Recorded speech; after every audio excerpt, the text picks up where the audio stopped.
Hey, NASA astronaut Reid Wiseman. Hey. Do you think you have a few minutes to answer everything about living in space? I got all the time in the world. Awesome. Well, where are we? We are in the Space Vehicle Mock-Up Facility. It's a gigantic building at the Johnson Space Center in Houston, Texas. And this is where astronauts spend the bulk of their time training for spaceflight. Is this the window where you took all those really cool pictures of Earth? This is the cupola. It's a series of 7 windows that look down on the Earth. Nice. How big is the International Space Station?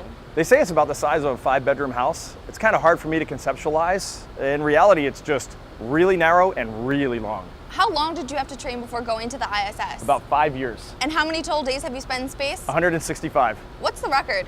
Jeff Williams, he has the US record, 534 days in space. But Russian cosmonaut Gennady Padalka, almost 1,000. Wow. What's a groundbreaking experiment that you completed aboard the ISS? I survived. I heard you age faster in space. Maybe a little bit. Is there a maximum height or age that you have to be to become an astronaut? We used to have restrictions on that, but now it's pretty much come one, come all. Is there Wi-Fi? There is, but it's not as good as it is on Earth. How do you get in contact with people on the ground? We have space-to-ground communication systems. It's basically a radio or a walkie-talkie, and we just call on this and say hi to Houston. Is there a delay? Almost none. How did you get to the station? A rocket. How long did it take for you to get from Earth to the space station? Takes about 6 hours. And how long did it take for you to get back? Oh, that's a crazy ride. It's about 3 hours long. Any jet lag? Horrible jet lag. How often do you get to talk to your family? Get to talk to them once a week. Ever prank call anyone? Of course you prank call people. Ever get homesick? Yeah, you get homesick a little bit. So are the beds comfy? There are no beds. I heard you have to be strapped to a wall. You do? Are you claustrophobic? A little bit. What else can you do in your room besides sleep? You can read, watch TV, do some work, whatever you want. Do you have a bedtime? Everybody has a bedtime. Do you have alarm clocks? I use my watch. How many crew members do you have? It was me and 5 others. Were there any language barriers? Doc and Yeshna, of course there were language barriers. Ever get sick of your roommates? No, you never get sick of your roommates. What did you do in your free time? Oh, you look out the window. What's a typical breakfast aboard the space station? It was very much like a breakfast on Earth, so I liked eggs, occasional oatmeal, maybe even a waffle. Was the food any good? I actually thought the food was pretty good. What's your favorite meal on the station? I love chocolate pudding cake. How do you cook your food? You can either inject it with hot water or put it in a food warmer. What's the first thing that you ate when you got back to Earth? I really wanted a pizza, but I saw a salad and went for it. So did you have to work out? You work out twice a day for about 2.5 hours, 2.5 hours. And what kinds of exercises? Primarily, you're either lifting weights or running on the treadmill. Our treadmill is attached to the wall, and so when you're on it, you're running straight down towards Earth. Very weird feeling. So how do you stay on the treadmill without floating away? Bungee cords.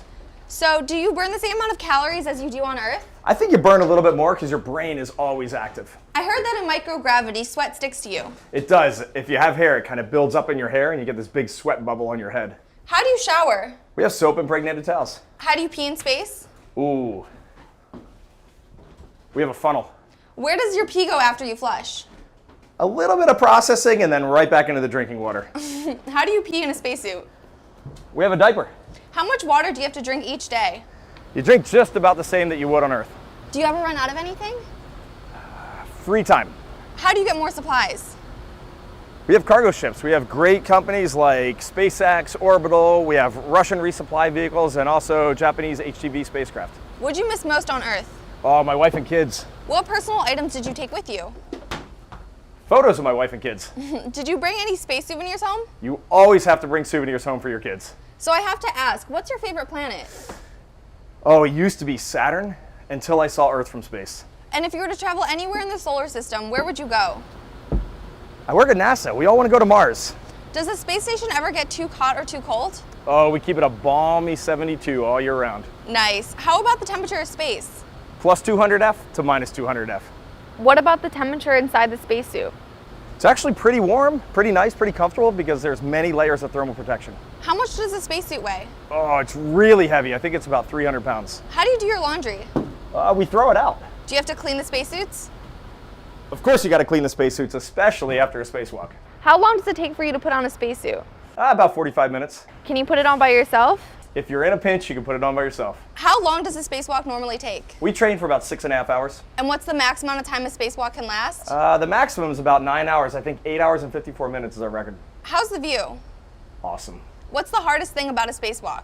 Just knowing that you're outside, and if you mess anything up, you've destroyed a $100 billion spacecraft.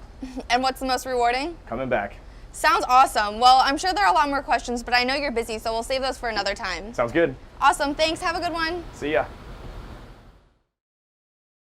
I think what's interesting about the space program and the space station is that sometimes you have these developments that you might not have even predicted.